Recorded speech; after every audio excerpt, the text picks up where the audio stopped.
আপনারা সন্ধ্যা থেকে বক্তব্য শুনে আসছেন, আলহামদুলিল্লাহ। বলুন আলহামদুলিল্লাহ। এই মাহফিলে এসেছেন জাগতিক, পার্থিব, সামাজিক, রাজনৈতিক কোনো স্বার্থ আছে? আমরা এসেছি আল্লাহ তার হাবিবের রেজামন্দি হাসিল করার জন্য। সেজন্য যারাই মাঠে প্রবেশ করেছি, বসি আর না বসি, প্রত্যেককে আল্লাহ তাআলা তালিবুল ইলমের মর্যাদা দান করেছেন। প্রতি শ্বাসে 10 নেকি পাচ্ছে। সগীরা গুনাহগুলো আল্লাহ মাফ করে দিয়েছেন। কোরআনকে ভালোবেসে যদি আমল করতে পারেন, হাসর ময়দানে কাল কিয়ামতে আল্লাহ তাআলা জিবরিল, মিকাইল, ইসরাফিল, মালাকুল মউতের সমান মর্যাদা দান করবেন। সহিহ বুখারীতে একটি হাদিস এসেছে, আম্মা জান আয়েশা রাদিয়াল্লাহু তাআলা আনহা বর্ণনা করেছেন, আল্লাহর হাবিব ইরশাদ করেছেন, আল মাহিরু বিল কুরআনি মা'আস সাফারাতিল কিরামিল বারারা। আমার উম্মত কোরআন কারীম শিখবে, কোরআন ভিত্তিক জীবন গঠন করবে, কোরআনের জ্ঞান অর্জন করে সেই মোতাবেক চলবে। কাল কিয়ামতের দিন আল্লাহ তাআলা তাকে সাফারাতুল কিরামুল বারারা, তার মানে জিবরিল, মিকাইল, ইসরাফিল, মালাকুল মউতের সমান মর্যাদা দিয়ে জান্নাতে পাঠিয়ে দিবে। আমরা খুশি? বেজার শুধু শয়তান। বেজার কে? শয়তানও বেজার, আর কিছু দুষ্ট যারা এই মাহফিলটা চায় না, ওই শয়তানের চেলা চামুন্ডারাও বেজার। যাক, ওদের মুখে ওদের আল্লাহ হেদায়েত করুন, ওদের আল্লাহ হেদায়েত। সম্মানিত সুধী, শয়তানের এখন একটা চেষ্টা বাকি আছে, মুনাজাত করে বাড়ি যাবেন, গুনাহ তো মাফ হয়ে যাবে। এটা তো শয়তান চায় না, এই জন্য শয়তান প্ররোচনা দিবে। আমরা কি নেক নিয়ত করে শয়তানের নাপাক গালে একটা চপেটাঘাত করতে পারি? সবাই নিয়ত করছি কিছুক্ষণ পরেই আজকের মুনাজাত করে গুনাহ মাফ করে নিষ্পাপ বেহেশতি আল্লাহওয়ালা হয়ে বাড়ি যেতে চাই। কারা কারা হাত তুলে আল্লাহ তাআলাকে দেখা?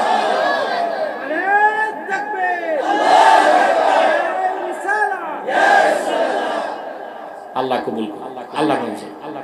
এবার আমার যে বন্ধুরা দাঁড়িয়ে আছেন, পিছনেতে একটু জায়গা খালি আছে, আপনারা যদি বসে যেতেন আমাদের ফুলফিল হয়ে যেত এবং সৌন্দর্য বেড়ে যেত। কোরআনের মাহফিলের সৌন্দর্য যত বাড়াবেন, আপনার কবরটা অত বেশি সুন্দর হবে। যারা দাঁড়িয়ে আছেন যদি স্বাচ্ছন্দ্য বোধ করেন, বসে যাবার চেষ্টা করুন। আসুন তিলাওয়াতের মাধ্যমে আমরা আলোচনায় প্রবেশ করি। আমার সঙ্গে আপনারাও তিলাওয়াত করবেন, যেন প্রতিটি বাক্যের, প্রতিটি শব্দের, প্রতিটি অক্ষরের নূর আল্লাহ তাআলা আমাদের সিনার মধ্যে বিকশিত করে দেন। বলেন আল্লাহুম্মা আমিন। আউযু বিল্লাহি মিনাশ শাইতানির রাজীম। বিসমিল্লাহির রাহমানির রাহিম। الذين يقولون ربنا إننا آمنا فاغفر لنا ذنوبنا وقنا عذاب النار الصابرين والصادقين والقانتين والمنفقين والمستغفرين بالأسحار صدق الله العظيم قرون صدق الله العظيم وصدق رسوله النبي الكريم ونحن على ذلك من الشاهدين والشاكرين والحمد لله رب العالمين। সূরা আলে ইমরান আয়াত নম্বর 16 এবং 17। যে সমস্ত মানুষদেরকে আল্লাহ রাব্বুল আলামিন বিনা আযাবে, কম হিসাবে তার বেহেশত দান করবেন, এই মানুষদের বৈশিষ্ট্য কি, তাদের চরিত্র কি, তাদের গুণাবলী আল্লাহ তাআলা এই 2 আয়াতের মধ্যে উল্লেখ করেছেন। বলেন সুবহানাল্লাহ। প্রত্যেক মুমিন বেহেশতে যাবে, প্রত্যেক মুমিন। মুহাম্মদ সাল্লাল্লাহু আলাইহি ওয়াসাল্লামের প্রত্যেক ঈমানদার উম্মত যত বড় গুনাহগার হোক, সে কোনো না কোনো দিন বেহেশতে যাবে। সুবহানাল্লাহ। আল্লাহর হাবিব ইরশাদ করেছেন, আল্লাহ রাব্বুল আলামিন তার হাবিবকে বলেছেন, ওয়ালা সাওফা ইউতিকা রাব্বুকা ফাতারদা। মুহাম্মদ সাল্লাল্লাহু আলাইহি ওয়াসাল্লাম, অবশ্যই আল্লাহ তাআলা আখিরাতে আপনাকে এত বেশি নেয়ামত দান করবেন, আপনি রাজি হয়ে যাবেন। রাসূলুল্লাহ সাল্লাল্লাহু আলাইহি ওয়াসাল্লাম সাহাবায়ে কেরামকে বলেছেন, শুনে রাখো, লা আরদা ওয়া ওয়াহিদুম মিন উম্মতি ফিন্নার। আমার উম্মতের একজন মুমিন কালেমা বিশ্বাস করেছে আমার, যতক্ষণ পর্যন্ত জাহান্নামে থাকবে আমি রাসূল রাজি হব না। রাসূলুল্লাহ সাল্লাল্লাহু আলাইহি ওয়াসাল্লামের প্রত্যেক ঈমানদার উম্মত বেহেশত পাবে, কেউ আযাবের আগে, কেউ আযাবের পরে। এখানে যাদের কথা আল্লাহ বলেছেন তাদেরকে আল্লাহ বিনা আযাবে বেহেশত দিবেন এবং বেহেশতের উঁচু মাকাম দান করবেন। আল্লাহ পাক বলেন, তারা কারা? আল্লাযীনা ইয়াকুলুনা রাব্বানা ইন্নানা আমান্না, যারা বলে হে আমাদের রব, আমরা ঈমান এনেছি। ফাগফির লানা যুনুবানা, আমাদের জিন্দেগীর গুনাহগুলোকে তুমি মাফ করে দাও। ওয়া কিনা আযাবান নার, আর জাহান্নামের আগুন থেকে আমাদেরকে বাঁচাও। মাইকটা সেটিং করো, শীষ কমবে, সাউন্ড ক্লিন হবে, আওয়াজটা পরিষ্কার হবে। যে আওয়াজটা ফিরে আসে ওটা সাউন্ড কমাই দিতে হবে।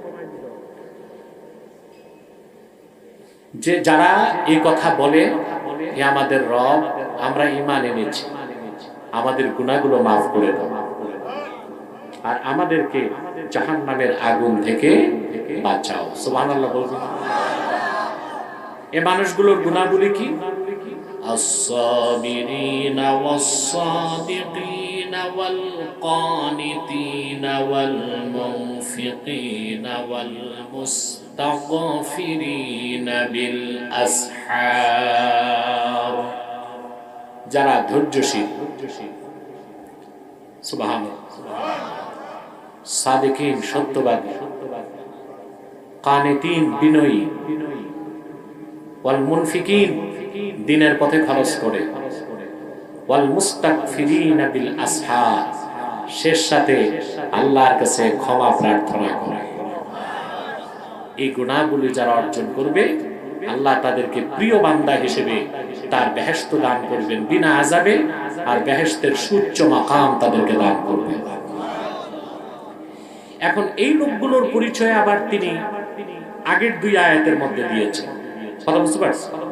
অর্থাৎ যারা আখিরাতমুখী, আরেক দল হচ্ছে দুনিয়ামুখী। একদল দুনিয়া থেকে আখিরাতকে প্রাধান্য দেয়, আরেক দল আখিরাত থেকে দুনিয়াকে প্রাধান্য দেয়। যারা দুনিয়াকে প্রাধান্য দেয়, দুনিয়ার চাকচিক্য, বিত্ত বৈভব, সহায় সম্পদ, লোভ লালসা, ভালোবাসা তাদেরকে আল্লাহ থেকে ফিরিয়ে দেয়, অন্যদিকে নাফরমানির পথে তাদেরকে উদ্বুদ্ধ করে। ঠিক না?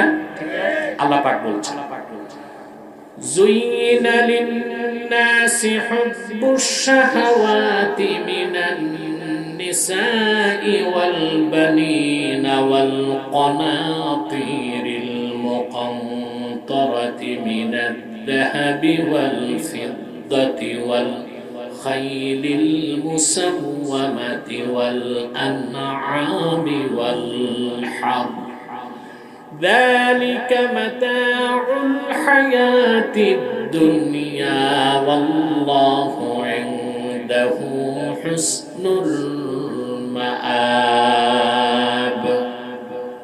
আল্লাহ তাআলা বলেন, যুগিনা লিন-নাসি হুব্বুশ শাহাওয়াতি মিনান নিসা, নারীর প্রতি ভালোবাসা, সন্তান সন্ততির ভালোবাসা, স্তূপে স্তূপে সোনা রূপা, বাছাইকৃত ঘোড়া, গবাদি পশু, এই সব জিনিসের প্রতি আকর্ষণকে মানুষের জন্য সুশোভিত করা হয়েছে।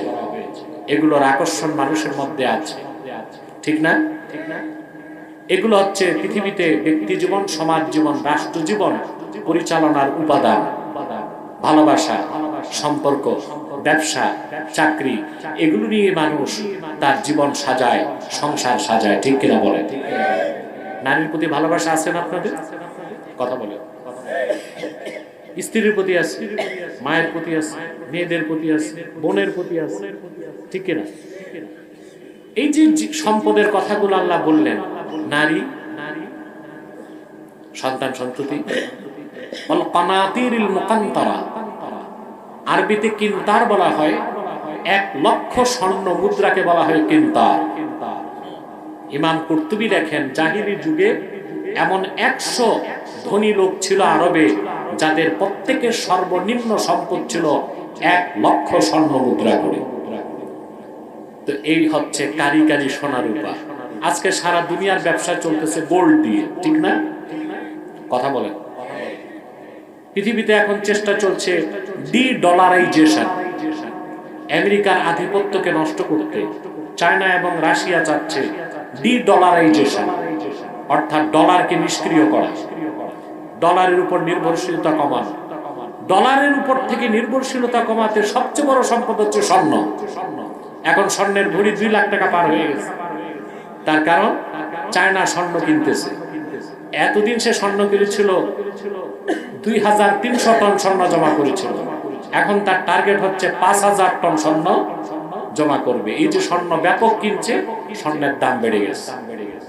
এই যে সোনার প্রতি ভালোবাসা, রূপার প্রতি ভালোবাসা, সহায় সম্পদ, বিত্ত, বৈভব, স্ত্রী, পরিজন, সন্তান, এগুলোর প্রতি ভালোবাসা মুমিনদেরও থাকবে, কাফেরদেরও থাকবে। মুমিনদের থাকবে বৈধ পথে, কাফেরদের থাকবে। আর মুমিনরা কখনো এই জিনিসগুলোকে প্রাধান্য দিয়ে আল্লাহকে ভুলে যেতে পারে না। আল্লাহ তারপরে আয়াতে বলেন, قُلْ أَأُنَبِّئُكُمْ بِخَيْرٍ مِّن ذَلِكُمْ لِلَّذِينَ اتَّقَوْا عِندَ رَبِّهِمْ جَنَّاتٌ تَجْرِي مِن تَحْتِهَا الْأَنْهَارُ خَالِدِينَ فِيهَا وَأَزْوَاجٌ مُطَهَّرَةٌ وَرِضْوَانٌ মিনাল্লাহ। সম্পদের কথাগুলো আল্লাহ বললেন আগে, যে সম্পদের মোহে মানুষ আল্লাহকে ভুলে যায়, আখিরাতকে ভুলে যায়। কথাগুলো খেয়াল করছেন?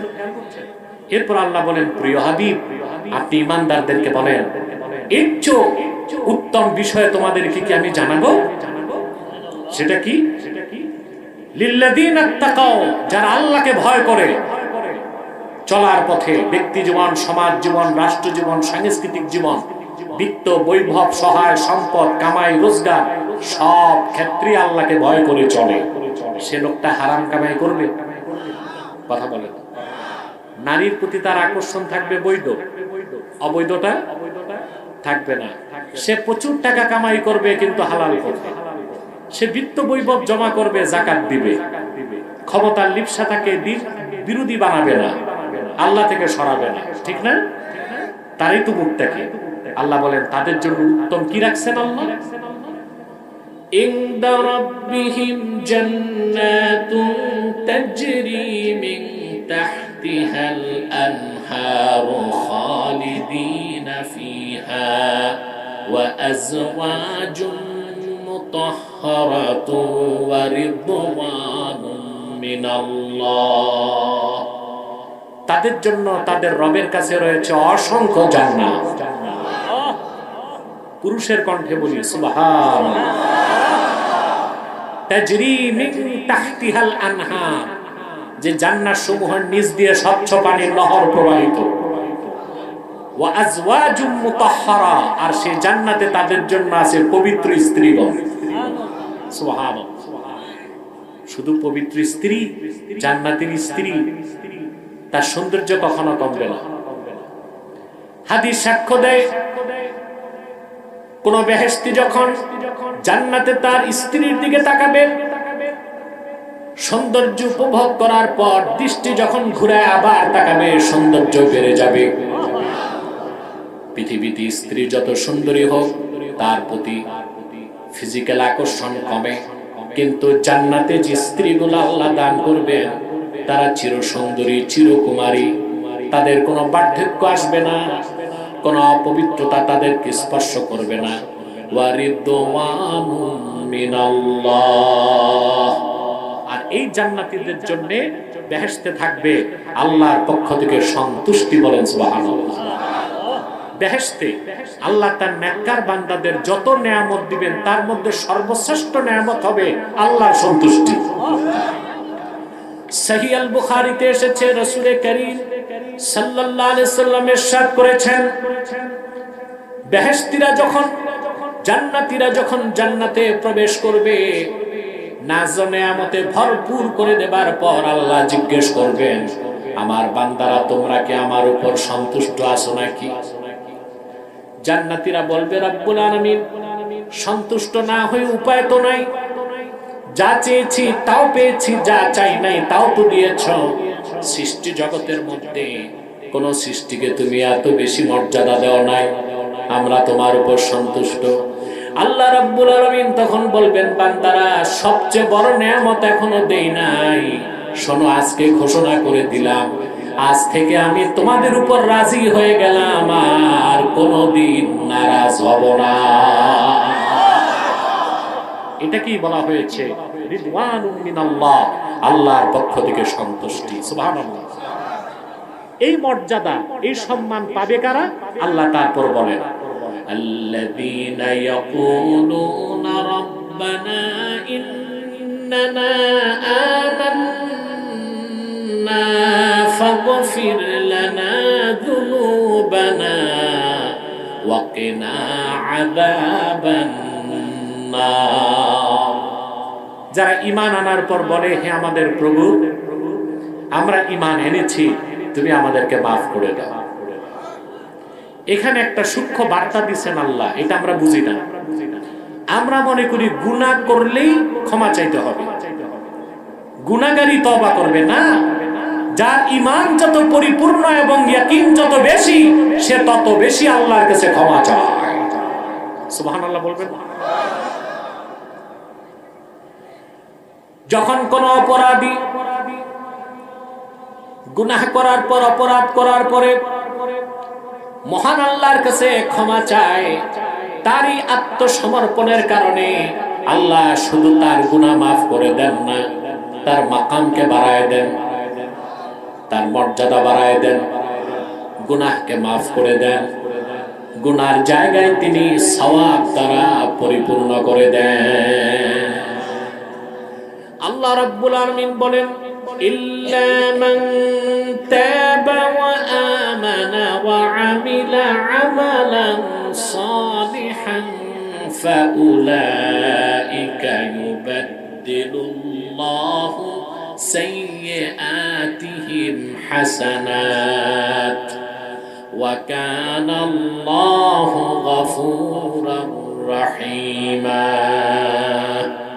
আল্লাহ পাক বলেন, বান্দা যত বড় অপরাধী হোক, তাদের মধ্যে যারা তওবা করবে, সুবহানাল্লাহ, তওবা করবে, নেক আমল করবে, আল্লাহ বলেন আমি তাদের জীবনের সমস্ত গুনাহগুলোকে সওয়াব দিয়ে বদল করে দেব। সেজন্য যার ঈমান যত বেশি, ইয়াকিন যত মজবুত, আল্লাহর কাছে তওবা করে সে তত বেশি আত্মসমর্পণ করে। তওবা করলে, ক্ষমা চাইলে আল্লাহ খুশি হয়ে যান।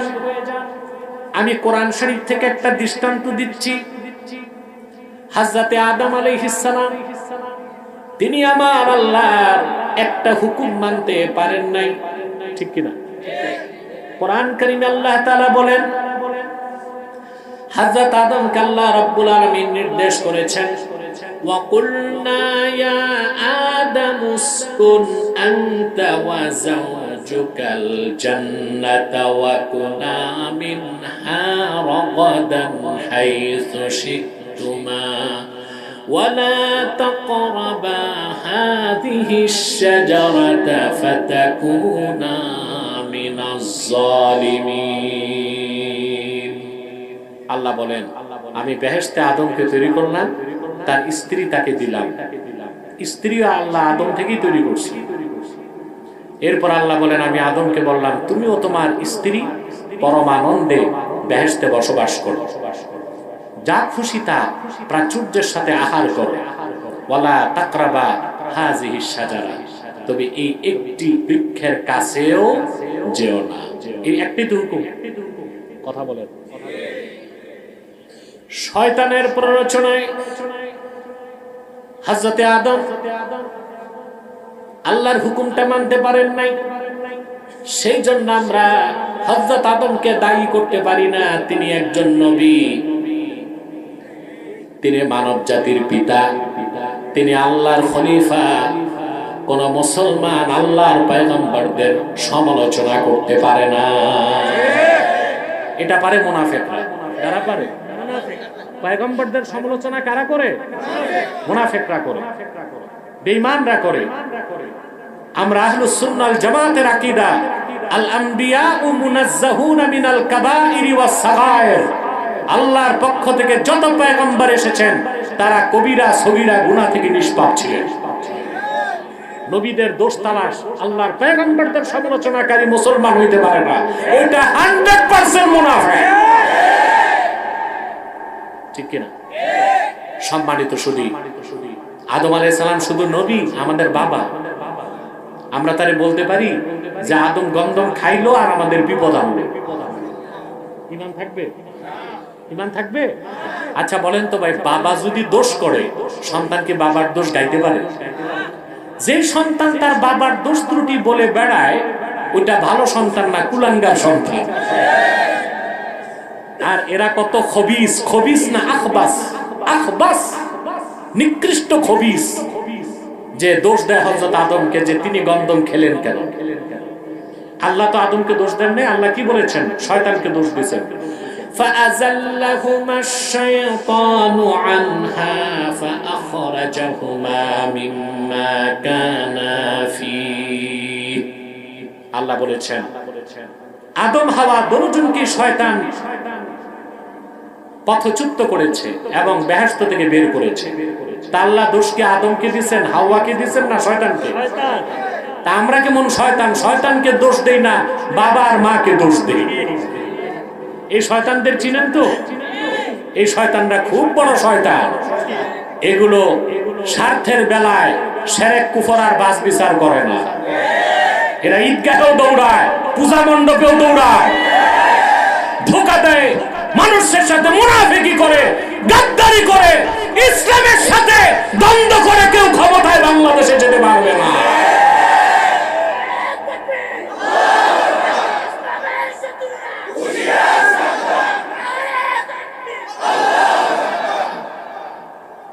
আপনি মানবিক দৃষ্টিকোণ থেকে হিন্দুদের সাহায্য করবেন, সমস্যা নেই। আছে সমস্যা? হিন্দু না খেয়ে আছে, আপনি তাকে খাদ্য দেন, ঘর নাই ঘর বানায় দেন। কোন খ্রিস্টান কোন বৌদ্ধ অসুস্থ আছে, তাকে আপনি চিকিৎসা সেবা দেন, কিন্তু তাদের ধর্মীয় কোন উৎসবে পার্টিসিপেট করা যাবে না। কারণ মূর্তির সামনে মাথা নত করাই শিরক না, সম্মানের সাথে মূর্তির সামনে দাঁড়ানোটাও শিরক। ফতোয়া বাজ্জাজিয়াতে এসেছে ওমান রাদিয়া বিল কুফরে ফাহুয়া কাফির, কাফেরদের কুফরি কাজে যে সন্তুষ্টি প্রকাশ করবে সেও কাফের। তাহলে আমাদের এগুলো বুঝতে হবে, খেয়াল রাখতে হবে, মুনাফিকদেরকে চিনতে হবে। ঠিকটা তো ঠিক মতো কইলা না? তো দোষ কি আদমের না শয়তানের? দোষ কি হাওয়ার না শয়তানের? একটা হুকুম মানতে পারেনি, মাত্র একটা হুকুম। জান্নাত থেকে তারা বহিষ্কৃত হলেন, চলে আসলেন দুজনই দুনিয়ায়। শত শত বছর হযরত আদম আল্লাহর কাছে তওবা করলেন, তিনি আর অহংকার করলেন না, তওবার পথ ধরলেন, আল্লাহর কাছে ক্ষমা চাইলেন। খতিবে কাসতালানি মাওয়াহিবুল লাদুনিয়াতে লেখেন, একটি বর্ণনায় 360 বছর, আরেক বর্ণনায় 460 বছর তিনি তওবা করলেন, ক্ষমা চাইলেন। আমরা বলবো শত শত বছর ক্ষমা চাইলেন, তওবা কবুল হয় নাই। মুজাম তাবারানীতে বিশুদ্ধ সনদে হাদিস এসেছে, দুনিয়াতে হযরত আদমের মনে পড়ল জান্নাতের কথা। জান্নাতে তিনি যখন সিজদা থেকে মাথা তুলেছেন, আল্লাহর আরশে আজিমে আল্লাহর নামের সঙ্গে নূর নবীজি মুহাম্মদ সাল্লাল্লাহু আলাইহি ওয়াসাল্লামের নাম দেখতে পেয়েছিলেন। তিনি হাত তুলে আল্লাহকে বললেন, আল্লাহ তাআলা, আমি অপরাধ করেছি, তোমার হুকুম মানি নাই, আমার গুনাহ মাফ করে দাও।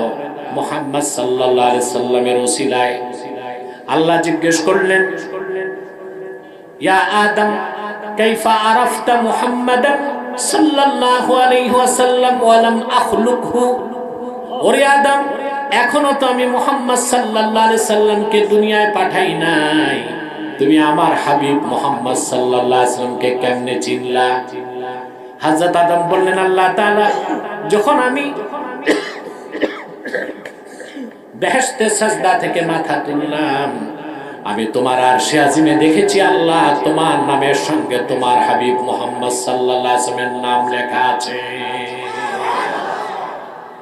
মুস্তাদরাক আলা সহিহাইনে ইমামে হাকিম বিশুদ্ধ সনদে আরেকটা রওয়ায়াত এনেছেন, ভিন্ন শব্দের রওয়ায়াতটি বদরুদ্দিন আইনি উমদাতুল কারি শরহ সহিহুল বুখারীতে এনেছেন। বদরুদ্দিন আইনি রওয়ায়াত করেন, ইন্না আদামা রাআ ইসমা মুহাম্মাদিন সাল্লাল্লাহু আলাইহি ওয়াসাল্লাম মাকতুবান ফিল আরশ। হযরতে আদম জান্নাতে সিজদা থেকে মাথা তুলে আমার আল্লাহর আরশে আজিমে আল্লাহর নামের সঙ্গে আল্লাহর হাবিব মুহাম্মদ সাল্লাল্লাহু আলাইহি সাল্লামের নাম লেখা দেখতে পেলেন। আল্লাহ বললেন, আদম, ঠিকই বলছো, আমার সবচেয়ে প্রিয় আমার হাবিব মুহাম্মদ সাল্লাল্লাহু আলাইহি ওয়াসাল্লাম, ওনার খাতিরে আমি তোমারে মাফ করে দিলাম। চিন্তা করেন ভাইরা, হযরতে আদম অপরাধ করলেন, কিন্তু তিনি ক্ষমার পথ ধরলেন। কিসের পথ? আদমের দাম বেড়ে গেল, আব্দুল্লাহ আদমকে আল্লাহ নবিউল্লাহ বানায় দিলেন। শুধু তাই নয়, তারে খলিফাতুল্লাহ বানায় দিলেন। অপরদিকে লানত প্রাপ্ত ইবলিস, সেও তো আল্লাহ তাআলার একটা হুকুমই মানে নাই। কয়টা হুকুম? আদম মানে নাই কয়টা হুকুম? ইবলিস মানে নাই কয়টা হুকুম? আদম ধরলো ক্ষমার পথ, আর ইবলিস ক্ষমার পথ ধরে নাই। আল্লাহ তাআলা সে কথাটিও বলেন কোরআন কারীমের মধ্যে। আল্লাহ রাব্বুল আলামিন বলেন, وَإِذْ قُلْنَا لِلْمَلَائِكَةِ اسْجُدُوا لِآدَمَ فَسَجَدُوا إِلَّا إِبْلِيسَ أَبَى وَاسْتَكْبَرَ وَكَانَ مِنَ الْكَافِرِينَ। আল্লাহ বলেন, আমি ফেরেশতাদেরকে বললাম আদমকে সাজদা করো, সবাই সাজদা করলো, শুধু করলো না ইবলিস। আবা ওয়াস্তাকবার, অস্বীকার করলো এবং অহংকার করলো। ওয়া কানা মিনাল কাফিরিন, সে কাফেরদের দলভুক্ত হয়ে গেল। তাহলে ভাইরা, আদম আলাইহিস সালাম একটা ভুল করছেন, ক্ষমার পথ ধরছেন, তার শান মান মর্যাদা বেড়ে গেছে, আল্লাহ তারে খলিফাতুল্লাহ বানায় দিলেন। আর ইবলিস, সেও একটাই অপরাধ করছে, কিন্তু ক্ষমার পথ ধরে নাই, অহংকার করলো, ক্ষমা চাইতে রাজি হয় নাই, তার উপর লানতের তখতা চলে আসলো। সেজন্য বলি, আজও যারা ইচ্ছায় হোক অনিচ্ছায় হোক ভুল হবার পরে তওবার পথ ধরে, তারাই তো আদমের উত্তরসূরি। আর যারা ভুল হওয়ার পর তওবা করতে চায় না, ক্ষমা চায় না, তারা ইবলিসের উত্তরসূরি। আজ আছে বাংলাদেশে বড় বড় কুফর করে, কুফর করার পর বলে স্লিপ অফ টাং। এত স্লিপ অফ টাং, মাথা এতটা নষ্ট হয়েছে, তো ওয়াজ করার দরকার। কথা বলে সঙ্গী সাথীরা বলতেছে তো পাগল, তো এই জন্য বলে ফেলছে। তো তোমরা পাগলকে গাড়ি চালাইতে দাও, পাগল গাড়ি চালাতে পারে? যারা পাইলটিং করে, প্লেন চালায়, ওদের শারীরিক সুস্থতার প্রতি 100% নজর রাখতে হয়। পাইলটের যদি মাথা খারাপ হয়, প্লেন কি ল্যান্ড করবে না ক্র্যাশ হবে? ডাক্তার যদি মাথা খারাপ হয়, রোগী বাঁচবে না মরবে? বক্তা যদি মাথা খারাপ হয়, তো শ্রোতার অবস্থা কি হবে? কেউ ঈমান নিয়ে বাড়ি যাবে? কথা বলেন। দাল্লু ওয়া আদাল্লু, পথভ্রষ্ট হবে মানুষ, সেও মানুষকে পথভ্রষ্ট করবে, তারাও পথভ্রষ্ট হবে, মানুষকেও পথভ্রষ্ট করবে। ভুল আবার যেন তেন না, আল্লাহ তার রাসূলের শানের খেলা। তো ভুল যদি হয়ে থাকে তওবা করো, ক্ষমা চাও। পরিষ্কার হানাফি মাযহাবের সবগুলো ফতোয়ার কিতাব সাক্ষ্য দেয়, ইন্না ইস্তিগফাফাল আমবিয়াই কুফরুন, আল্লাহর নবীগণের শান খাটো করা কুফরি। এমন কোন কথা বলা যা দিয়ে আল্লাহর কোন পয়গম্বরের মর্যাদার বিপক্ষে যায়, ওইটা কুফর আর ব্যক্তি কাফের। এই যদি হয় পূর্বের পয়গম্বরদের ক্ষেত্রে, তাহলে যিনি আখিরি নবী, সরওয়ারে কায়নাত, নবীগণের মাথার তাজ মুহাম্মদ সাল্লাল্লাহু আলাইহি ওয়াসাল্লামের সুমহান আরশচুম্বী সম্মানের খেলাফ যার বক্তব্য যায়, হোক বক্তা, হোক প্রবক্তা, হোক তক্তা, সে কাফের হয়ে যাবে, অবশ্যই তাকে কুফরের ফতোয়া দেওয়া হবে। ঠিক কিনা বলেন?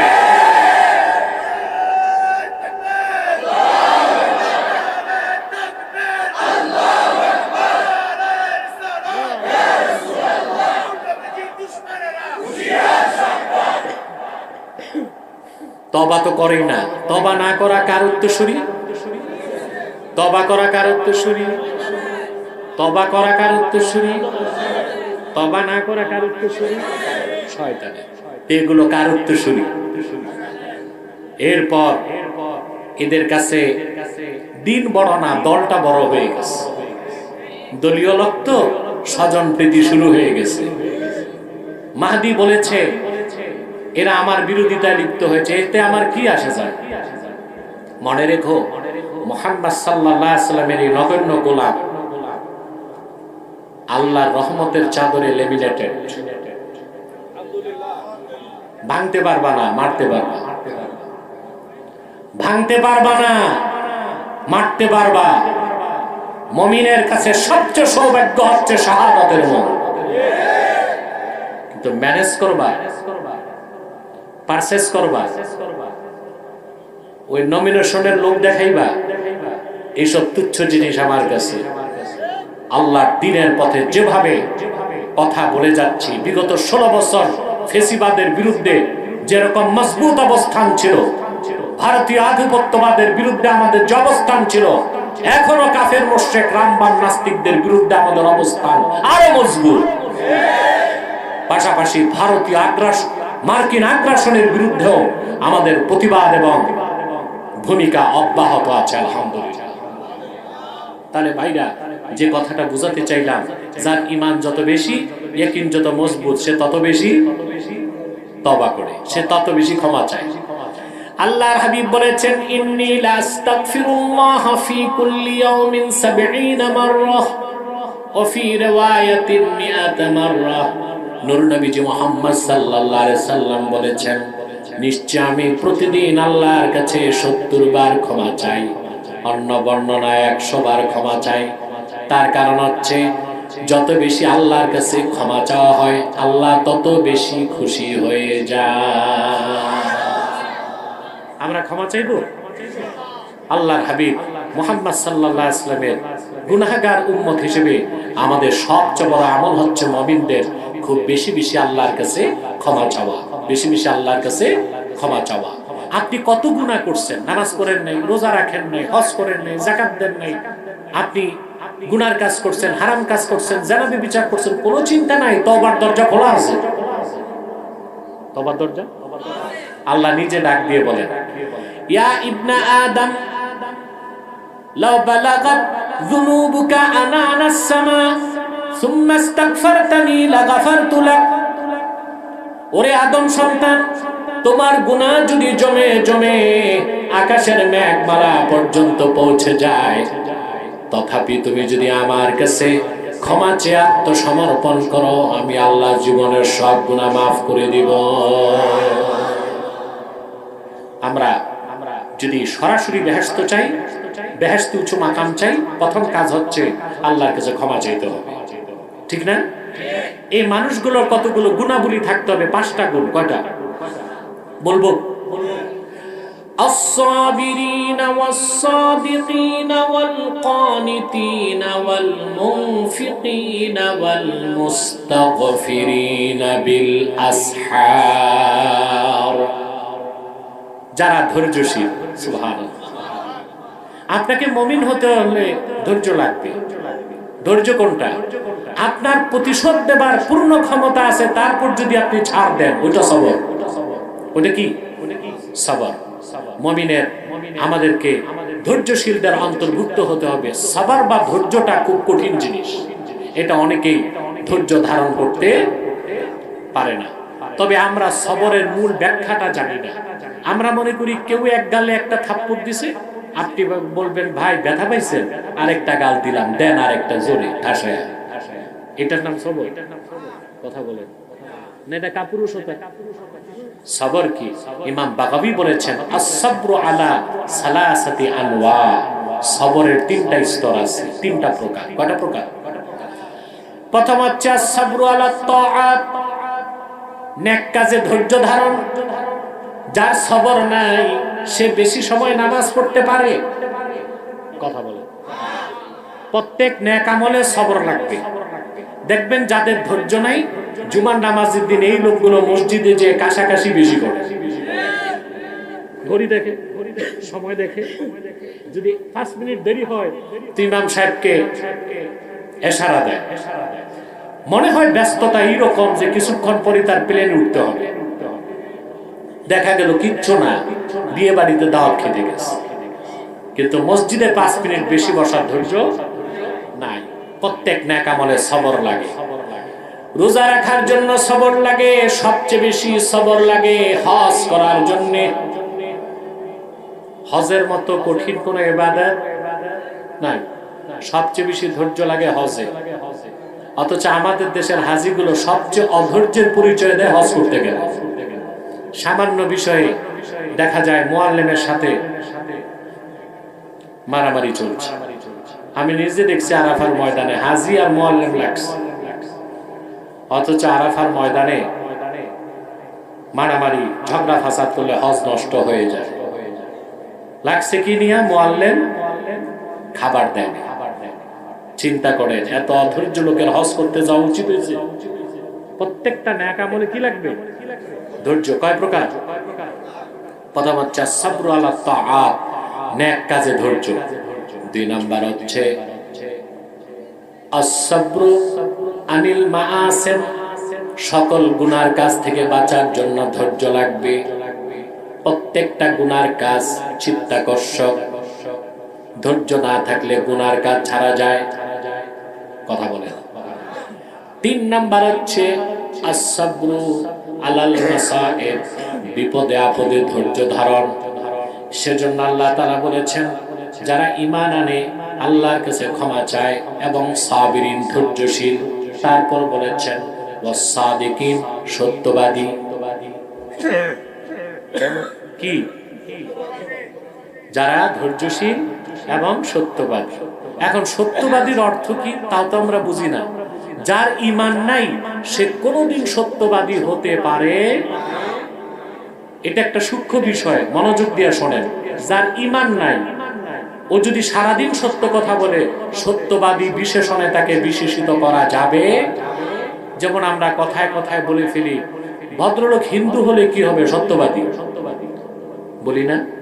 তার ঈমানই নাই তো সত্যবাদী হবে কেমন? যার ঈমান নাই সে সত্যবাদী হতে পারে না। কোন অমুসলিম, কোন বেঈমান যদি সত্য কথা বলে তাকে সত্যবাদী বলা যাবে না, বলা হবে তার কথাটা সত্য, তার কথাটা। কিন্তু সত্যবাদী বলতে হলে ঈমান লাগবে। সত্যবাদী কারা? আল্লাহ নিজে ব্যাখ্যা করেছেন। ইন্নামাল মুমিনুনা আল্লাযীনা আমানু বিল্লাহি ওয়া রাসূলিহি থুম্মা লাম ইয়ারতাবু وجاهدوا بأموالهم وأنفسهم في سبيل الله أولئك هم الصادقون। আল্লাহ রাব্বুল আলামিন বলেন যারা ঈমান এনেছে, নিশ্চয়ই যারা ঈমান এনেছে আল্লাহর উপর, আল্লাহর হাবিব মুহাম্মদ সাল্লাল্লাহু আলাইহি ওয়াসাল্লামের উপর, অতঃপর দিন বা ইসলামের কোনো কিছুকে সন্দেহ করলো না। সব হচ্ছে মিথ্যার আশ্রয় নেবার কারণে। এখন যে রাজনৈতিক অস্থিরতা, তার কারণ কি? একদল আরেক দলকে বিশ্বাস করতে পারছে না। আস্থাহীনতা, অবিশ্বস্ততার কারণে রাজনৈতিক কনফ্লিকশন বেড়ে যাচ্ছে বাংলাদেশে, ঠিক না? রাজনীতির মূল হচ্ছে ইমানদারি, আমানতদারি, সততা, সত্যবাদিতা। এগুলো যখন থাকবে না, তখন রাজনীতি আর জনসেবা হয় না, পেটের সেবা হয়। ইমানদারি, ইনসাফ, সততা, সত্যবাদিতা যখন থাকবে না, তখন ওইটা রাজনীতি, জনসেবা না, ওইটা হয় কি? পেট সেবা। অতএব আমাদেরকে সত্যবাদী হতে হবে। তারপর আল্লাহ তাআলা বলেন ওয়াল কানিতিন, সুবহানাল্লাহ। এটা শাব্দিক অর্থ বিনয়ী, কিন্তু বিনয়ী অর্থ নেওয়া যাবে না এখানে। শুধুমাত্র কানিতিনের ব্যাখ্যায় কুরতুবী লিখেছেন ওয়াল মুদাওয়িমিনা ফি তাআতিল্লাহ, সব সময় যারা আল্লাহর ইবাদতে নিয়োজিত থাকে, অর্থাৎ ইবাদত কম করলেও নিয়মিত ইবাদত করে। দেখা গেল একজন ব্যক্তি একদিন 100 রাকাত তাহাজ্জুদ পড়ছে, আরেকদিন ফজরও পড়ে না, এই লোকটা কানিতিন হতে পারবে না। বরং যে লোক প্রতিদিন 4 রাকাত করে তাহাজ্জুদ পড়ে যাবে, আল্লাহ তাকে কানিতিনের দরজা দান করবেন, বলেন সুবহানাল্লাহ। এর মানে নিয়মিত ইবাদত গুজার, নিয়মিত। তারপর আল্লাহ বলেন ওয়াল মুনফিকিন, যারা আল্লাহর পথে খরচ করে। সুবহানাল্লাহ। আল্লাহর পথে খরচ করেন, কথা বলেন। মসজিদে দেওয়া, মাদ্রাসায় দেওয়া, মাহফিলে দেওয়া, জিহাদের পথে দেওয়া, দিন কায়েমের জন্য টাকা দেওয়া, গরিব মিসকিন ইয়েতিম তাদেরকে পানাহার করানো, সব হচ্ছে ইনফাক ফি সাবিলিল্লাহ, আল্লাহর পথে খরচ। কিন্তু শুধু এতটুকু না, আপনি যদি আপনার বোনকে দেখেন, আপনি যদি আপনার মায়ের সেবা করেন, আপনি যদি আপনার ভাইকে সহযোগিতা করেন, আল্লাহর সন্তুষ্টির জন্য, এ সব ইনফাক ফি সাবিলিল্লাহ বলে গণ্য হয়ে যাবে, বলেছে। এমনকি মুসলমান কোন মুমিন যদি আল্লাহর সন্তুষ্টির জন্য তার স্ত্রী পরিজন সন্তানকে লালন পালন করে, রক্ত পানি করা ঘামের পয়সা দিয়ে স্ত্রী পরিজন সন্তানকে যা কিছু খাওয়াবে, পানাহার করাবে, ওই সবটুকুন খরচ জিহাদ ফি সাবিলিল্লাহ বলে গণ্য হয়ে যাবে।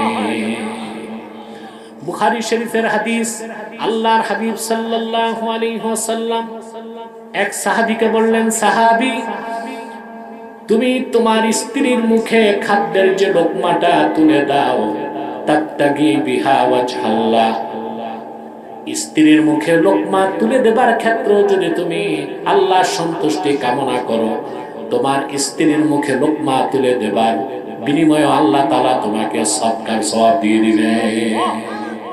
আপনার স্ত্রী, আপনার সন্তান, আপনার পরিজন, আপনি যদি হালাল পথে কামাই করে আল্লাহর খুশির জন্য ওদেরকে ভরণ পোষণ করেন, এই সব ইনফাক ফি সাবিলিল্লাহ। তবে আল্লাহ সবচেয়ে খুশি হন ইয়েতিমকে আদর করলে আর মিসকিনকে খাওয়ালে, বলেন সুবহানাল্লাহ। এক সাহাবী এসে আল্লাহর হাবিবকে বললেন, ইয়া রাসূলুল্লাহ, ইয়া হাবিবাল্লাহ, আমার মনটা খুব শক্ত, নরম হয় না। আল্লাহর হাবিব তাকে একটা আমল দিলেন। আল্লাহর হাবিব বললেন, ইমসাহ রাসাল ইয়াতীম ওয়া আতইমিল মিসকিন, ইয়াতীমের মাথায় হাত বুলায় দাও আর অভাবগ্রস্ত মানুষকে পানাহার করাও, আল্লাহ রাব্বুল আলামিন তোমার দিল নরম করে দিবে। বিশেষ করে কোন অভুক্ত মানুষকে খাওয়ালে আল্লাহ সবচেয়ে খুশি হন।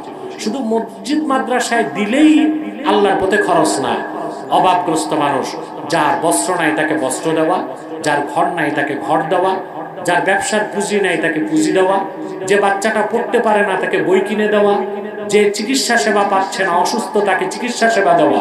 প্রত্যেক মুমিনকে যেভাবেই সাহায্য করেন আল্লাহর খুশির জন্য, আপনি মুনফিকিনের কাতারে শামিল হয়ে যাবেন। আমরা করব না? বলেন তো, আল্লাহ সবচেয়ে বেশি খুশি হন কি করলে? মানুষকে খাওয়ালে। সুবহানাল্লাহ। আপনার মানুষকে খাওয়ান, কি যে খাওয়ান জানি তো। বিয়ের দাওয়াতে তো গরিবের দাওয়াত নেই, সব ধনী মানুষের দাওয়াত। আগে ফেসিবাদের 16 বছর দেখছি বিবির হারুনের ভাতের হোটেল, আর এখন দেখি প্রত্যেক বিয়ে বাড়ি এক একটা ভাতের হোটেল। এখানে টেবুল থাকে, কি থাকে? গরিব আত্মীয়ের দাওয়াত নেই, তেলের মাথায় তেল দেয়। সব ধনী মানুষকে দাওয়াত করে টেবল থাকে, এর মানে খেয়ে যান, দিয়ে যান। এটা কি ভাতের হোটেল কিনা? কথা বলে না, না, খাওয়াবেন আল্লাহর খুশির জন্য। আমি সুনান তিরমিজি থেকে একটা হাদিস আপনাদেরকে শোনাচ্ছি। সুনান তিরমিজিতে এসেছে, আল্লাহর হাবিব সাল্লাল্লাহু আলাইহি ওয়াসাল্লামের একজন সাহাবী মদিনাতুল মুনাওয়ারায় 3 দিন না খেয়ে রোজা রাখলেন। ইফতার করেছেন পানি দিয়ে, সেহরি করেছেন পানি দিয়ে। চতুর্থ দিন তিনি আর পারলেন না। মদিনাতুল মুনাওয়ারায় আল্লাহর হাবিবের আরেকজন সাহাবীর কাছে এসে বললেন, ভাই আজকে 3 দিন যাবত রোজা রাখতেছি, মা যুক্তু জাওয়াকান ইল্লাল মা, আমার জিহ্বায় পানি ছাড়া কিছু দিতে পারি নাই। যদি আপনি সম্মত হন, রাতের বেলা আপনার বাড়িতে মেহমান হতে চাই। আল্লাহর হাবিবের সাহাবী বললেন, এশার নামাজের পর আপনি আসুন আমার বাড়িতে। দৌড়িয়ে লোকটি তার বাড়িতে এসে স্ত্রীকে জিজ্ঞেস করলেন, বাড়িতে খাবার কি আছে? স্ত্রী জবাব দিলেন, একজনের খাবার আছে, আমরা 3 জন। সাহাবী বলেন, আজকে আমরা কেউ খাবো না। আল্লাহর হাবিবের একজন সাহাবী 3 দিন যাবত না খেয়ে আছে, সবটুকুন খাবার তার কদমে হাজির করে দিব। স্ত্রী বললেন, আমরা না হয় না খেয়ে থাকলাম, ছোট বাচ্চাটার কি হবে? সাহাবী তার স্ত্রীকে শিখায় দিলেন, নাওমিস সাবিয়া ক্বাবলা সালাতিল ইশা, ইশার নামাজের আগে বাচ্চাটারে ঘুম পাড়ায় দিও। ঘুমে ঘুমে তার রাত কেটে যাবে, খাবারের দরকার হবে না। যখন সাহাবী আসবেন, তার সামনে সবটুকুন খাবার দিয়ে দিবা, কৌশলে ঘরের বাতিটা নিভায় দিবা। তার কারণ হচ্ছে, সাহাবী যদি আমাদেরকে তার খানায় শরীক করেন, তার টান পড়ে যাবে, ক্ষুধা মিটবে না। বাতিটা নিভায় দিও, আমরা দূরে বসে খালি পাত্রে অন্ধকারে হাত তুলবো আর নামাবো, তিনি ভাববেন আমরাও খাচ্ছি। এশার নামাজের পর সাহাবী আসলেন, ছোট বাচ্চাটিরে ঘুম পাড়িয়ে দেওয়া হলো, বাতি বন্ধ করে দেওয়া হলো, সবটুকুন খাবার সাহাবীর সামনে উপস্থিত। অন্ধকারে স্বামী স্ত্রী খালি পাত্র নিয়ে হাত উঠান আর নামান। পরিতৃপ্তির সাথে ক্ষুধার্ত সাহাবী খানা খেয়ে বাড়ি গেলেন। রাতের বেলা ঘরে আর কিছু নাই, পানি দিয়া সেহরি করলেন, রোজা রাখলেন। ফজরের আযান হয়ে গেল, সাহাবী দৌড়িয়ে গেলেন মসজিদ নববীতে। আল্লাহর হাবিব সাল্লাল্লাহু আলাইহি সাল্লামের পেছনে ফজরের নামাজ পড়লেন। নামাজ শেষে আল্লাহর হাবিব সাহাবীদের দিকে ঘুরে বসলেন। সেই সাহাবীকে বললেন, আমার সাহাবী, গত রাতে তুমি আর তোমার স্ত্রী এমন কি আমল করেছো, স্বয়ং আল্লাহ রাব্বুল আলামিন খুশি হয়ে গেছে। সাহাবী বললেন, ইয়া রাসূলুল্লাহ, ইয়া হাবিবাল্লাহ, তেমন কোনো আমল করতে পারি নাই। আপনার একজন ক্ষুধার্ত সাহাবী 3 দিন পানাহার করে নাই, ঘরের সবটুকুন খাবার তারে খাওয়াই দিয়েছি, আর কিছু করি নাই। আল্লাহর হাবিব বললেন, রে সাহাবী, তোমাদের এতটুকুন খরচের কারণে আল্লাহ কত খুশি হয়েছে জানো? কোরআনের আয়াত নাজিল হয়ে গেছে তোমাদের প্রশংসায়। আল্লাহ বলেন, وَيُؤْثِرُونَ عَلَى أَنفُسِهِمْ وَلَوْ كَانَ بِهِمْ خَصَاصَةٌ। আল্লাহ ঘোষণা করলেন, মুহাম্মদ সাল্লাল্লাহু আলাইহি ওয়াসাল্লাম, আপনার সাহাবীগণের মধ্যে এমন উন্নত চরিত্রের মানুষ আছে যারা ক্ষুধার যন্ত্রণা বরদাস্ত করে অন্য সাহাবীকে প্রাধান্য দিয়ে দেয়। তাহলে আমরা কি গুণগুলো অর্জন করব? সাবিরিন, ধৈর্যশীল হব, সাদিকিন, সত্যবাদী হব, কানিতিন, নিয়মিত ইবাদত করব। যারা জুমার দিন শুধু জুমার নামাজ পড়ে, ওরা কি নিয়মিত ইবাদত গুলো? কথা বলেন। এই যে আপনাদের দেশে দেখেন, জুমার দিন মসজিদ আঙ্গিনা বারান্দা ভরে যায়, আসর নামাজে এক কাতা। তো জুমার সময় যারা আসছে, ওরা কি সব ঘর জামাই ছিল, মেহমান ছিল? কারা ছিল? এলাকার লোক। জুমা পড়ছে আর বাকি ইবাদত নাই, এরা কানিতিন হতে পারবে না, নিয়মিত ইবাদতে থাকতে হবে। ওয়াল মুদাওয়িমিনা ফি তাআতিল্লাহ, আল্লাহর ইবাদতে নিয়োজিত থাকতে হবে। তারপর মুনফিকিন, আল্লাহর পথে খরচ করতে হবে। খরচ করব না ভাই? পঞ্চম গুণটা খুব কঠিন। যদি আমাকে ওয়াদা দেন আমল করবেন, তাহলে আমি বলবো। সবাই ওয়াল মুস্তাগফিরিনা বিল আসহার, শেষ রাতে যারা আল্লাহর কাছে বিনয়ের সাথে ক্ষমা চায়, রোনা জারি করে, বলেন সুবহানাল্লাহ। শেষ রাত, পুরা রাত লাগবে না। ফজর নামাজের 1 ঘন্টা আগে উঠবেন, ওযু গোসল করে 4 রাকাত নামাজ পড়ে ফজরের আজানের আগ পর্যন্ত আল্লাহর কাছে ক্ষমা চাইবেন, দোয়া করবেন। সব দোয়া কবুল হয়ে যাবে, গুনাহ মাফ হয়ে যাবে, আল্লাহর প্রিয় পাত্র হয়ে যাবে। পারবেন না ভাই? এই দুনিয়ায় কোন একজন মানুষ, কোন বুজুর্গ আল্লাহর ওলি হতে পারে নাই শেষ রাতে রোনা জারি না করে, নামাজ না পড়ে। যারা শেষ রাতে উঠে আল্লাহর কাছে কান্নাকাটি করে, রোনা জারি করে, তাহাজ্জুদ নামাজ পড়ে, আল্লাহ তাদেরকে শুধু বেহেশত দিবেন না, বেহেশতের খাস কামরা দান করে দিবেন। আমি একটি হাদিস শোনাচ্ছি, খতিবে তাবরিজি রওয়ায়াত করেন, আল্লাহর হাবিব সাল্লাল্লাহু আলাইহি সাল্লাম ইরশাদ করেছেন, ইন্না ফিল জান্নাতি গুরাফান তুরা যুহুরুহা মিন বুতুনিহা ওয়া বুতুনুহা মিন যুহুরিহা। আল্লাহর জান্নাতের মধ্যে কতগুলো খাস কামরা আছে, এই কামরাগুলোর ভিতর থেকে বাহির দেখা যায়, বাহির থেকে ভিতর দেখা যায়। ফাকামা আরাবিয়ুন ফাকালা লিমান হিয়া ইয়া রাসূলুল্লাহ সাল্লাল্লাহু আলাইহি ওয়াসাল্লাম। একজন বেদুইন সাহাবী দাঁড়ায় গেলেন আর বললেন, ইয়া রাসূলুল্লাহ, ইয়া হাবিবাল্লাহ, এতদিন জান্নাতের কথা শুনেছি, এখন তো জান্নাতের কামরার কথা শুনলাম, এগুলো আল্লাহ কাকে দিবেন? আপনারাও শুনতে চান? আমি বলবো, আপনি গণনা করবেন। আল্লাহর হাবিব বললেন, লিমান আতাবাল কালাম ওয়া আত'আমাত তাআম ওয়া আদামাস সিয়াম ওয়া সাল্লা ফিল লাইলি ওয়ান নাসু নিয়াম। আমার উম্মতের মধ্যে যে ব্যক্তি তার কথাকে পবিত্র করবে, অর্থাৎ গীবত শিকায়ত করবে না, পরনিন্দা করবে না, মিথ্যা বলবে না। এখন অনেক মৌলবীর মধ্যেও হিংসা বিদ্বেষ আর পরনিন্দা বেশি চলে গেছে, কাজ নাই। 10 খান মৌলবী এক জায়গায় বসবে, গীবত করবে, এই ইমাম সাহেবের কি দোষ, ওই ইমাম সাহেবের কি দোষ, নিজের দোষ দেখে না। বেটা আহমক, মূর্খ, এক আঙ্গুল যে আরেকজনের দিকে দিছো, 3 আঙ্গুল তো তোমার দিকে। নিজেরটা দেখো, কারটা দেখো আগে, নিজেরটা দেখো। এগুলো কোনো ভালো আলেমের কাজ না। প্রচন্ড মাত্রায় মূর্খ জাহেল যারা, আজহালুন নাস, এগুলো তাদের কাজ। ভালো আলেম তো সারাদিন কিতাব পড়তে পড়তে আর কিতাব পড়াতে পড়াতে সময় শেষ। বিবর শেখায়ত, পরচর্চা, পরনিন্দা, এগুলো করার সময় আছে? লিমান আতাবাল কালাম, যে তার কথাকে পবিত্র করলো, ওয়া আত'আমাত তাআম, মানুষকে পানাহার করালো, ওয়া আদামাস সিয়াম, বেশি বেশি রোজা রাখলো, ওয়া সাল্লা ফিল লাইলি ওয়ান নাসু নিয়াম, নামাজ পড়লো যখন, মানুষেরা ঘুমায় থাকলো যখন, নামাজ পড়লো তখন, মানুষেরা ঘুমায় থাকে যখন।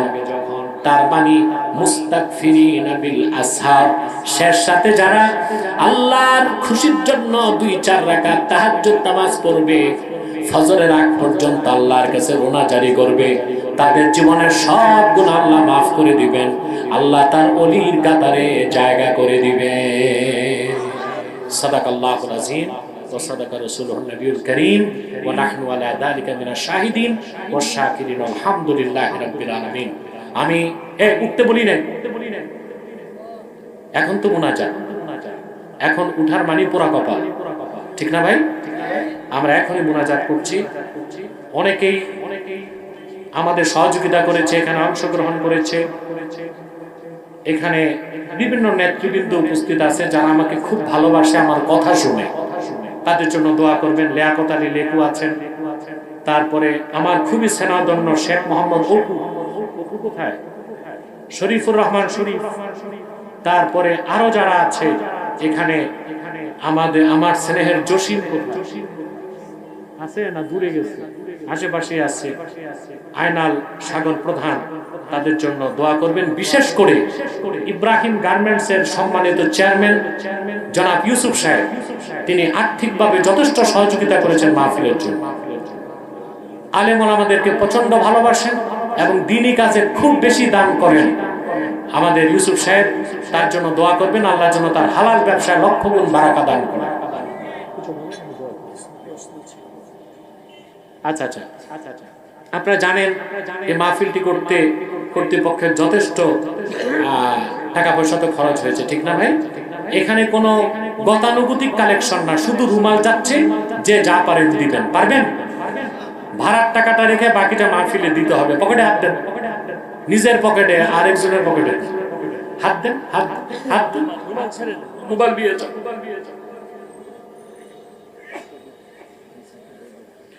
10 নং ওয়ার্ডের আশেপাশের ওয়ার্ডের অনেকে সহযোগিতা করেছে। চৌধুরীবাড়ি ও লক্ষ্মীনারায়ণ বাজারের ব্যবসায়ীরাও সহযোগিতা করেছে। আমরা সবার জন্য দোয়া করব ইনশাআল্লাহ। এখানে কিছু প্রশ্ন এসছে, আমি রাত হয়ে গেছে, কালকে আমার 2টা প্রোগ্রাম, একটা দিনে একটা রাতে, যে কারণে আমি প্রশ্নগুলো রেখে দিচ্ছি, পরবর্তী প্রোগ্রামে এই সব প্রশ্ন উত্তর দেওয়া হবে ইনশাআল্লাহ। আজকে না, আজকে দেখি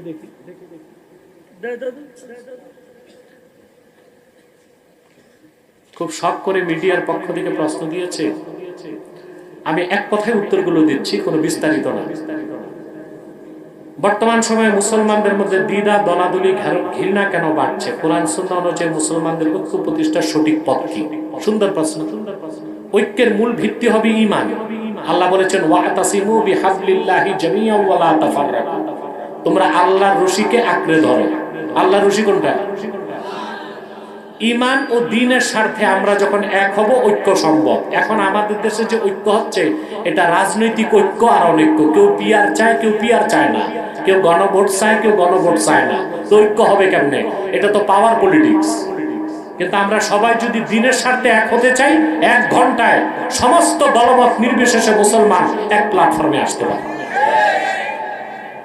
ইসলামী রাষ্ট্র ব্যবস্থা কেমন হওয়া উচিত? আধুনিক গণতন্ত্র ইসলামী শাসন ব্যবস্থার মধ্যে পার্থক্য কিভাবে বুঝবো? ইসলামী রাষ্ট্র হচ্ছে খেলাফা ভিত্তিক রাষ্ট্র। খোলাফায়ে রাশিদিন যেভাবে রাষ্ট্রপতি চালিয়েছেন, সেই খেলাফার পদ্ধতিতেই ইসলামী রাষ্ট্র হবে। এর বাইরে গণতান্ত্রিক পদ্ধতিতে ইসলামী রাষ্ট্র করা কিয়ামত তক সম্ভব না। ক্ষমতায় যাওয়া যাবে, ইসলামী রাষ্ট্র করা, ইসলামী আইন বাস্তবায়ন করা সম্ভব হবে না। এখন অনেকে বলেন যে গণতন্ত্র আদর্শ না, কোন রকম ক্ষমতায় যাই, পরে আমরা সংস্কার করব। এটা যদি উদ্দেশ্য হয় তাহলে ভিন্ন বিষয়, কিন্তু গণতন্ত্রকে আদর্শ হিসেবে গ্রহণ করা যাবে না, এটাকে বেস্ট বা উত্তম মনে করা যাবে না, বরং এর মধ্যে যথেষ্ট শিরক এবং কুফর আছে। এখন আপনি যত ভালো কাজ করেন, পদ্ধতি ঠিক হইতে হবে না? কথা বলেন, উদ্দেশ্য ভালো, পদ্ধতি খারাপ, চলবে? আপনি বউ নিয়ে গেছেন পার্কে, এখন মাগরিব নামাজের সময় ওযুর পানি পান নাই, দোকান থেকে মদের বোতল কিনে ওযু করে নামাজ শুরু করছে। এখন লোকজন বলল, এটা কি কাজ করলেন? আপনি বললেন, আরে ভাই, মদ দিয়ে ওযু করছি না, পানি দিয়ে, এটা দেখো না, উদ্দেশ্য তো ভালো, নামাজ পড়তেছি। তো গণতান্ত্রিক পদ্ধতিতে রাষ্ট্র ক্ষমতায় ইসলামকে বিজয়ী করার চেষ্টা, ইসলামী শাসন কায়েম করা, ওই রকম একটি অপচেষ্টা। বর্তমান মিডিয়া ও সোশ্যাল মিডিয়া যুগে ইসলাম প্রচারের সঠিক কৌশল কি হওয়া উচিত? দাওয়াত, ব্যাপক দাওয়াত, এবং ইসলামী রাষ্ট্র কায়েমের জন্য মানসিকভাবে জিহাদের প্রস্তুতি রাখতে হবে। সশস্ত্র বিপ্লবের মাধ্যমে বাংলাদেশে আজ হোক আর কাল হোক ইসলামী রাষ্ট্র প্রতিষ্ঠিত হবে ইনশাআল্লাহ। তার আগে নিরন্তর দাওয়াত চলবে। তরুণ প্রজন্ম ইসলাম থেকে দূরে যাচ্ছে, এর মূল কারণ কি? এর মূল কারণ হচ্ছে আমাদের প্রাথমিক, মাধ্যমিক, উচ্চ মাধ্যমিক ও কলেজে শিক্ষা ব্যবস্থায় ইসলাম শিক্ষা বাধ্যতামূলক না। যদি প্রাইমারি থেকে ভার্সিটি পর্যন্ত ইসলাম শিক্ষাকে বাধ্যতামূলক করা হয়, তাহলে প্রত্যেক যুবক আদর্শ নাগরিক ও সঠিক মুসলিম হিসেবে গড়ে উঠবে। যে কোরআন হাদিসকে সঠিকভাবে বোঝার জন্য সাধারণ মানুষ কিভাবে প্রস্তুতি নেবে? হক্কানি আলেমদের সংস্পর্শে থাকবে। কোরআন শরীফের তাফসীর এবং হাদিসের অনুবাদ যা বের হয়েছে, বিশেষ করে ইসলামিক ফাউন্ডেশন থেকে, এগুলো কিনবে এবং পড়বে, দিন সম্পর্কে জানতে পারবে। আর অবশ্যই একজন আধ্যাত্মিক মুরব্বী তাকে ধরতে হবে, একজন ভালো আলেমের সংস্পর্শে তাকে গাইড হিসেবে থাকতে হবে। যে মুসলমান নামাজ পড়ে না, তার প্রতি আমাদের আচরণ কেমন হওয়া উচিত? তাকে ভালোবাসা না কঠোরতা? যদি আপনার সন্তান সন্ততি হয়, কঠোরতা করবেন, আর যদি প্রতিবেশী হয়, কঠোরতা করবেন না। তাকে হিকমার সাথে আদরে সাদরে নামাজের দাওয়াত দিবেন। তবে যদি তাকে ঘৃণা করে সরায় দেন, কখনো সে তো আর হেদায়েতের পথে আসবে না। মাযহাব নিয়ে বিভ্রান্তি, 4 ইমামের অনুসরণ কতটা জরুরি, কোরআন হাদিস মানিয়ে বক্তব্য ইসলামিকভাবে কতটা সঠিক। দেখুন, কোরআন ও হাদিসের বিশ্বাস ছাড়া কেউ মুসলমান হবে না। মাযহাব মানা এটা কি? এটা হচ্ছে ব্যাখ্যা নেওয়া, ব্যাখ্যা। হানাফি, শাফি, মালিকি, হাম্বলি 4 মাযহাব হক, যে কোনো একটা মাযহাবের অনুসরণ করা আমাদের জন্য ওয়াজিব। বর্তমান উম্মার অবস্থা দেখে অনেকে বলে ইসলাম পিছিয়ে পড়েছে। ইসলাম কি সত্যি পিছিয়ে আছে? ইসলাম পিছিয়ে পড়ার জিনিস না। ইসলাম 1500 বছর আগে নূর নবীজি মুহাম্মদ সাল্লাল্লাহু আলাইহি সাল্লামের রক্ত ঝরা দ্বীন ইসলামকে আল্লাহ পরিপূর্ণ করে দিয়েছেন, বিজয়ী করে দিয়েছেন। ইসলাম কখনো পিছিয়ে পড়বে না, যেমন ছিল তেমন আছে। মুসলমান তার ভুলের কারণে পিছিয়ে পড়বে। ইসলামের পিছিয়ে পড়ার প্রশ্নই আসে না, মুসলমান পিছিয়ে পড়তে পারে।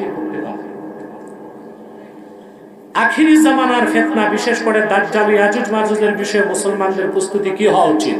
মনে এরাদা রাখতে হবে, ইমাম মাহদির প্রকাশ ঘটলে আমরা তার সৈনিক হব। এতটুকুই আমাদের মানসিক প্রস্তুতি রাখতে হবে। একই দায়ী বা ইসলামী বক্তার মধ্যে সবচেয়ে জরুরি গুণ কোনটি হওয়া উচিত? দায়ী বা ইসলামী বক্তার সবচেয়ে বেশি বড় গুণ থাকতে হবে, প্রথম হচ্ছে কামেল ঈমান, সহিহ আকীদা, আর 3 বিশুদ্ধ ও পরিপূর্ণ ইলম। আর তার কর্মপদ্ধতি হবে মানুষকে শিরক, কুফর, বিদআত থেকে দূরে সরাবে। আর সবচেয়ে বড় কাজ, পূর্ণাঙ্গ দ্বীনের দাওয়াত মানুষকে দিবে, আংশিক দ্বীনের দাওয়াত দিবে না। কিছু বলবে?